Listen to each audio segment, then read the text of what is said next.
They built a glass paradise way too high, then the bubble pop. The silent sound of foreclosure signs are all over town. I got a bad loan, a promise they believe. Now the dream is over, they're feeling deceived. I watch from the sidelines, patient and cool, playing by a different set of rules. All I wanna do is and up and do is take the window. All I wanna do is and I'll cash up hard and watch the funds grow. This is straight up capitalism, chip, chip, boom. Sweeping up the pieces with the concrete boom. Wanna do, wanna do, wanna do. Get a call from my contact, a whisper on the phone. Another empty unit, the speculator is gone. He says a shame with a crocodile tear as he sells me their future for a fraction of last year. The paperwork's easy, a cash only deal. That heartbreak and panic is my next big steal. They get a cardboard box, I get the ocean view. It's nothing personal, it's just what I do. And a casual body, take your condo. And a casual body, and watch the dance floor. This is straight up capitalism, chick, chick, boom. Sweeping up the pieces with the concrete broom. When I do wrong, when I do wrong, when I do. Some myself ask for a quick return. Some I rent out, let the lesson burn. They call it a crisis, I call it a sale. In this concrete jungle, the strongest prevail. No funny business, I am the business. They sold you a lead, I now I'm the witness. Seek your condo. Seek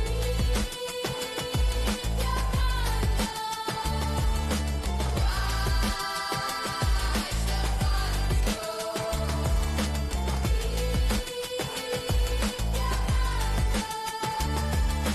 watch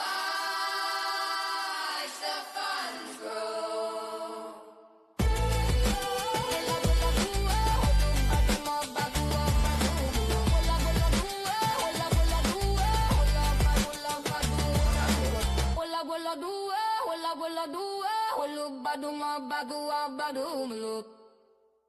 Happy Thursday, Miami.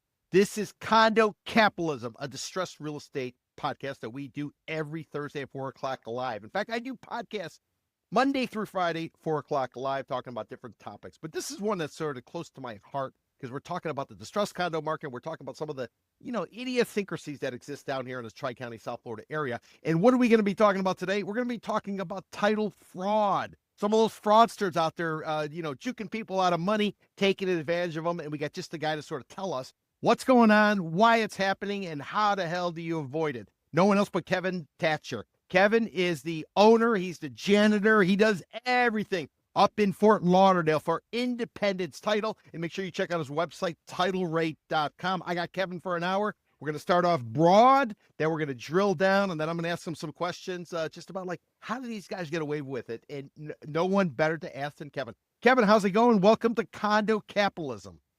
Doing great, Peter. Thank you for having me. I know we've been trying to connect for a while to get on this podcast and do some stuff. And like always, I love sharing this information with people because we know Florida, they always say, is a sunny place for shady characters. So let's dig into the shadiness. Kevin, I was looking at your bio. You're a former firefighter. You came down here right before September 11th. Fortunately for you, unfortunately for what happened in New York City and the country and the way it kind of changed the world. But you've basically been on the ground here. So you've seen some cycles. This isn't your first rodeo. Like we got a lot of people who came down during the pandemic, especially 2021. They parachuted in and they think the trees grow to the moon and they think everybody is trustworthy. They all still bitch and moan that you can't get a good bagel down in Miami. You can't get a good slice up in Fort Lauderdale. But that being said, they don't really know as much as they think they know. And as a result, it's people like you can kind of sort of spell out some of the pitfalls that exist in what we call South Florida, Miami-Dade, Broward, Palm Beach County. Hey, Kevin, tell us a little bit about your background. Tell us how you got to Miami. And if you could kind of pair it with or compare and contrast with like maybe New York, maybe for some of our new arrivals who have no clue about how it really works in South Florida? Yeah, absolutely. I mean, listen, Miami is a great place not only for the weather. I mean, I hated the cold weather. So I was a firefighter. I worked in Times Square. I ran the Crown Plaza Hotel in Times Square. I did fire safety and security as my full-time job and part-time firefighting. And I hated getting up at 4:30 in the morning, having to walk the dog in the snow, then be the first to trek to the Long Island Railroad, then to the subway, and constant, and have to walk up in Times Square in the sleet, snow, rain, you name it. You got to get to work and still do it. So, I had an opportunity in July. I got married in July 15th of 2001, and then went on a 2-week honeymoon, came back, gave my 2 weeks notice and moved down.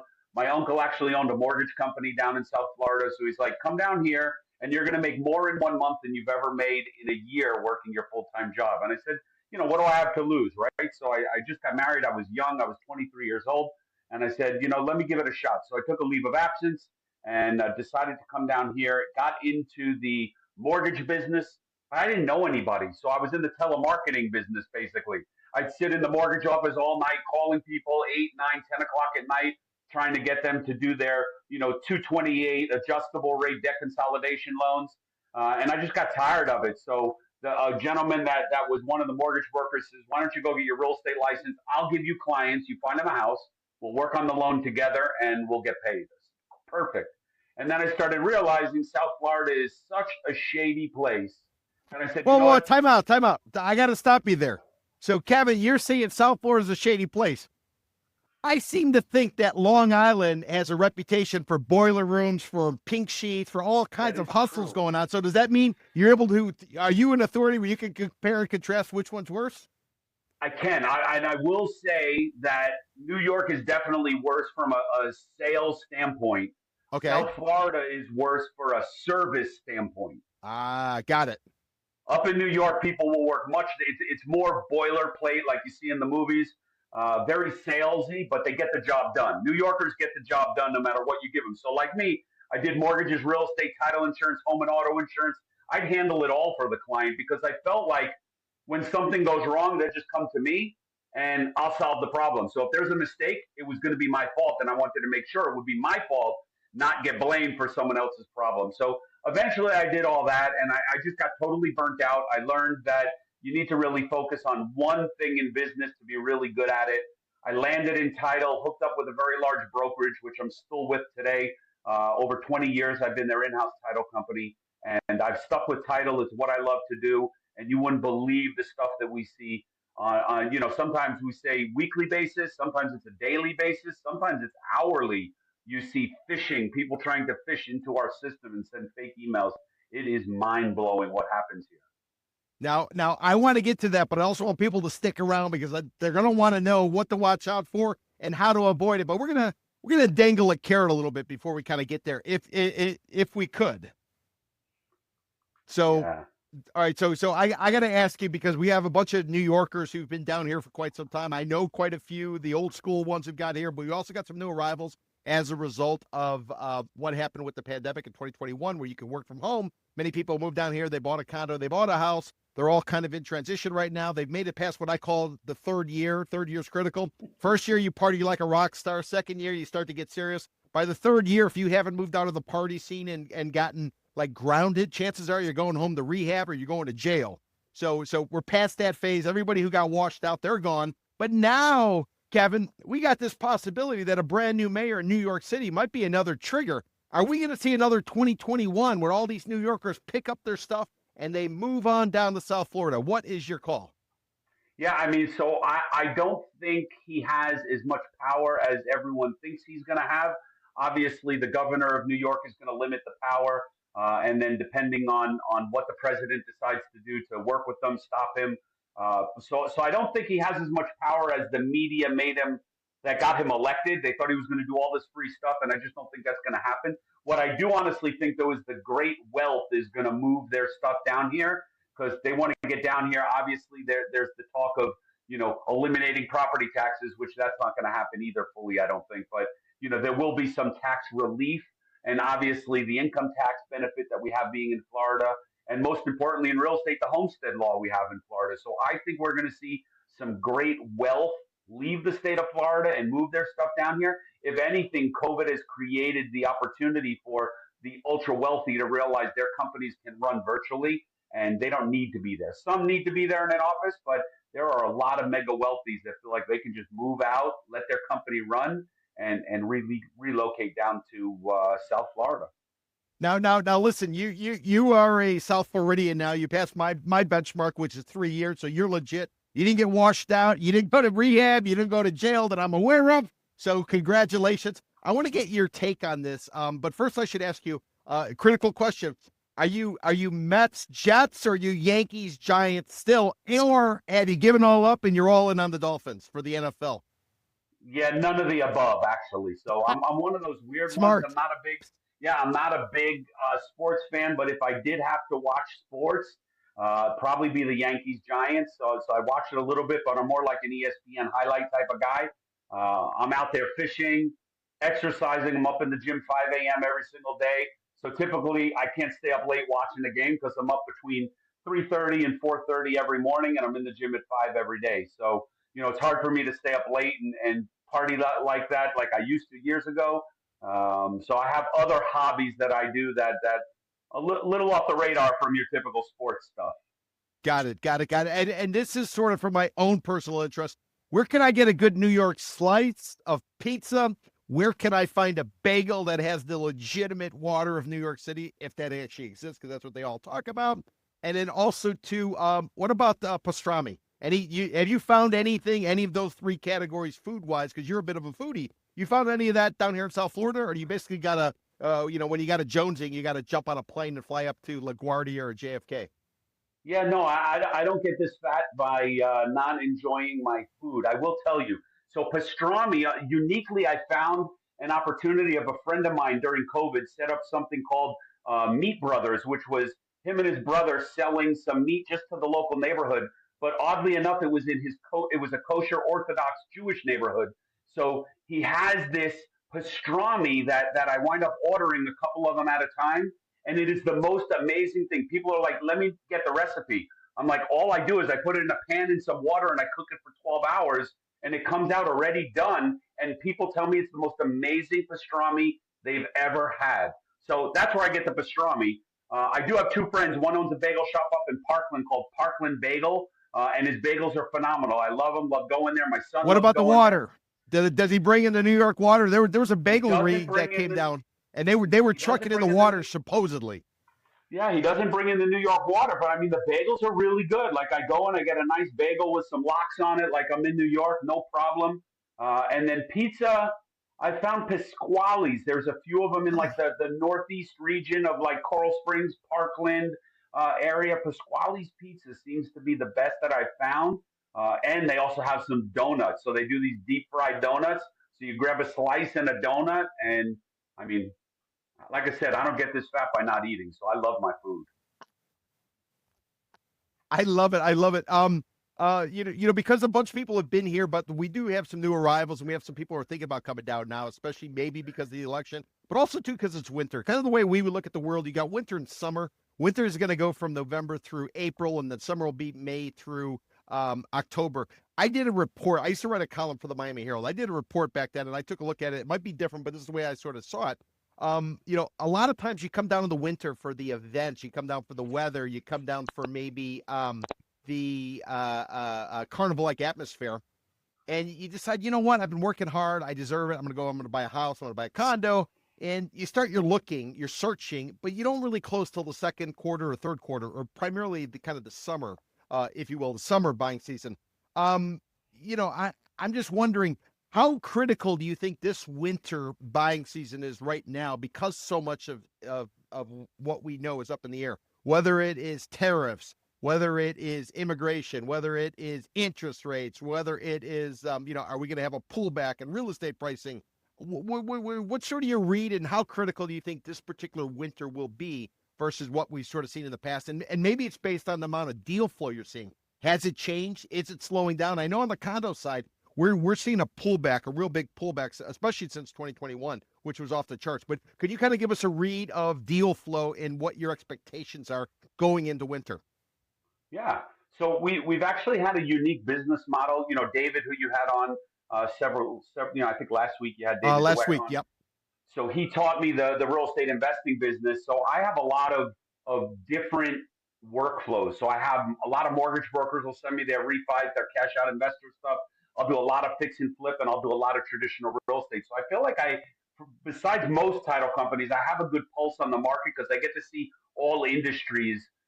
When one's thriving, the other one's not. So when one title company's slow, we're typically still busy because the other leg of our business is growing. So what I'm seeing now, the investors are falling off a little bit. It's getting a little bit slower on that fix and flip, primarily because a lot of them are getting out of here and investing, like David probably talked about. They're moving up to Carolinas, Georgia, because it's just so much cheaper for taxes and insurance. So we're seeing a lot of people pull out, and a lot of the foreign people are not investing their money on the investor side. So that's probably why you see a lot of condos dropping off, because the investors aren't moving their money here like they were. Plus, we have the FinCEN requirement, which is the reporting requirement where we have to report all the cash deals and the bank account where the money came from. So a lot of people are just getting nervous. But on the home buying side, for like your traditional buyer, we're seeing the market is fueled. Like we had last month was our best month we had all year. So I think people are starting to relocate. They're starting to realize that interest rates aren't going to drop as much as they thought they were going to drop. So they're like, I might as well get in now. And I'll tell you, one of the unique things we're seeing, and this is a little bit more on the lower end, are the down payment assistance. So like the hero loans, where the government's giving you some money. So I have a friend of mine who came to me, said, there's no way I can buy. He wanted to do like a lease option or maybe, some type of unique financing type deal. And I said, you can buy. Let me sit you down with a mortgage broker and let's figure it out. And we ended up doing, where his wife was a realtor, got the commission back. He was able to do the 3-2-1 buy down or 2-1 buy down program from the seller. So, I think if buyers are working with the right team, whether it be the mortgage brokers or their financial advisors, to figure out how to structure it properly, we're seeing a good amount of people still coming here and still buying. It really is an amazing opportunity. And yes, like you said, we're going to start getting into the holiday season, right? So now we get to the holidays, it'll fall off a little bit. But come January, people want to leave the cold weather. People want to leave New York. They want to leave all the northern states. So they come down, they get a little taste of summer and well, which is summer to us, but to them, they like not having cold. So to them, they come down and it's like their summer. And we're like, it's like this all year long. Yeah, a little hot in the summer, but Yes. you still got air conditioning wherever you go, and the sun is shining every single day. So, I think they're moving. And then we have to talk of the 50-year mortgage, which is a whole nother conversation in itself. Again, I think it's just a tool in the toolbox for someone to be able to use to make homes more affordable. So, even through COVID, if you remember Ron DeSantis and the Trump administration, they did a lot of great things in Florida to keep Florida open. We were one of the shadows for people to look at what we were doing and how we were doing it. So we continue that track. People want to move here. It's a very favorable state to live in for many different reasons. So people are moving in, and I think the market is continuing to grow. Last Friday and Monday, we did 11 closings in 2 days. Phenomenal. Whoa. Yeah, phenomenal. So I guess talking about like title and talking about like refinancing and stuff like that, what as well as closings, what do you see in like percentage wise? What's the ratio of refis versus like new money? Is that something where you get involved? Is there any kind of adjustment? And are you recording it? Is the bank recording it? How does that kind of go through the process? Do you get to wet your beak on any of those refinances, or is it strictly through the bank? No, yeah. So, I mean, at the end of the day, what people don't realize is the consumer picks, Yes. right? You never let your bank pick somebody because you never know who they're going to pick. So we've trained. That's for sure. It's under their umbrella, most likely. Wink, wink. Correct. So we have done a good job training over the last 2 decades. People like you, if you're paying, you're picking, right? So we do a lot of refi business. A lot of what I'm seeing now, though, are not your traditional bank refi, like your rate and term, homeowner general refinance. What I'm seeing now are more people refinancing out of the higher interest rates, hard money loans, into something a little bit more permanent. So maybe they're going from a 12% to a 7%. And I do see some people doing some cash out, although not much.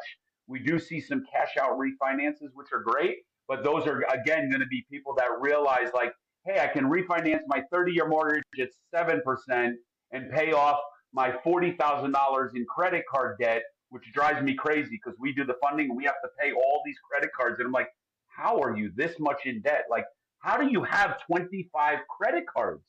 I don't know how people sleep like that. But I'm seeing more and more of that. So that's the debt consolidation loan and less of the actual traditional, rate and term refinance because rates are low. But we are seeing a big, I would probably say about 30% of our business are refinances. And out of that 30%, probably 60% are like investor restructuring type loans. And then the other 40% are going to be probably debt consolidation type loans. Got it. Now, take us back to when you were first getting started, because I got a little bit of time here before we get into the. Remember, I'm going to be talking to Kevin. I'm going to ask him why is so much fraud going on with title. How do you identify it, and more importantly, what happens if you end up on the wrong side of one of these phishing schemes? Phishing, not one taking, not taking your lure, but an if you want to email. make it more favorable for them, if they stay on till the very end, I'll have a free gift for them, my rapid response recovery. If it ever happens, the proven steps I took to recover 250 grand for a client, which we'll probably talk about. Wow. I mean, we're talking big numbers. We've always heard about the fraud. A lot of the fraud we heard about was title fraud related to like lots, pieces of dirt, maybe out on the west coast of Florida, Port Charlotte area, and in and around Cape Coral. You always heard about those stories. But now it's actually, I mean, it's hidden, the single family houses. We hear a lot too about the scams, at least in Miami. I don't know what it's like throughout the rest of Florida, where people will go ahead and they'll go on Airbnb and or they'll go on whatever the equivalent is. They'll try to rent out a place. People will send their cash, the deposit. They show up with the moving truck, and the people they think, the tenant thinks they're renting from, they have nothing to do with the property. And the dollar amount is so low that there's virtually nothing you can do. You just take your lumps and you move along, and you got to try to find another place. So the fraud is widespread down here, especially related to real estate, especially related to newcomers who are coming in here. I mean, Kevin, is that what you're finding, generally speaking? Does the fraud is it hit the newcomer, or is it also hitting the old school, on the ground, born and raised here type? It's hitting everyone, but now what it's becoming, like I had a consult with the FBI, and again, I don't want to get too into it because we're going to talk about it, and I don't want to spill the beans, but we spoke to the head of the FBI in the Miami field office, and he said they're getting so sophisticated in technology money moving scams that they don't need to do the let me rent out your house for a little bit of money. They're getting so good on the wire fraud, much larger dollars, and they don't get caught. They never get caught. There's they wind up if they move $100,000 and at the end of the day they take 40 or 50 of it disappears. They're happy, right? They made 40 or 50 grand for just doing a bunch of email scams. So we're seeing less and less of the home stealing, like the deed signature stuff, which we'll talk about. One, I did a big sting operation with the authorities, which is a pretty cool story, but it's getting more into the online cyber world than anything right now. Yeah, because I guess that's where everybody spends their time. During the pandemic, we all got accustomed to watching Netflix and being on your phone, and now it's almost so addictive you can't put the damn thing down. And it's like the great quote, why do they rob banks? Because that's where the money is. I think that the phone is kind of where the money is right now for a lot of these